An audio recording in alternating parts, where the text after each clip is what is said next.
ஒரு காகம், ஒரு கிராமம். மலைகள் சூழ்ந்த ஒரு சிறிய கிராமம். காற்று மெதுவாக வீசும். மரங்கள் மட்டும் பேசும்.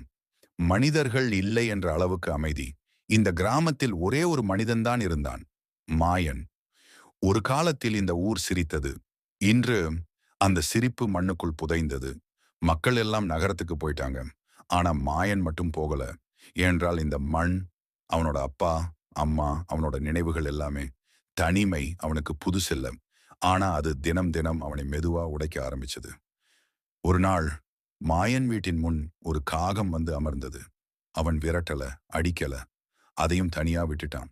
அந்த காகம் போகல, அதே இடத்துல நின்னுச்சு. மாயன் சமைத்த சாதத்துல கொஞ்சம் எடுத்து வெளியே வச்சான். பயம் இல்லாமல் காகம் சாப்பிட்டது. அந்த நொடிதான் மாயன் மனசுல ஒரு மாற்றம்.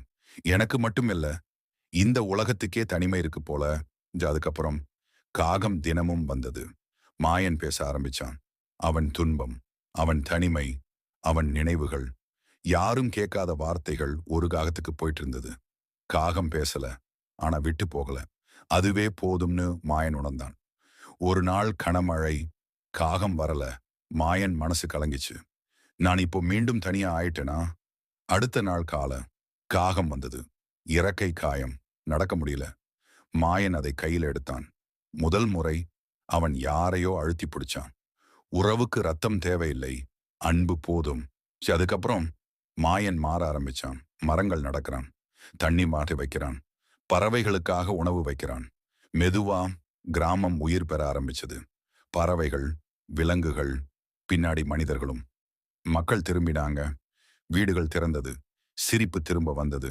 ஒரு நாள் தனிமையாயிருந்த கிராமம் இன்று சமூகமா மாறியது. மேலே பறந்த காகத்தை பார்த்து மாயன் சிரிச்சான். முடிவு செய்தி, அன்பு கொடுத்தால் உலகம் திரும்பி வரும்.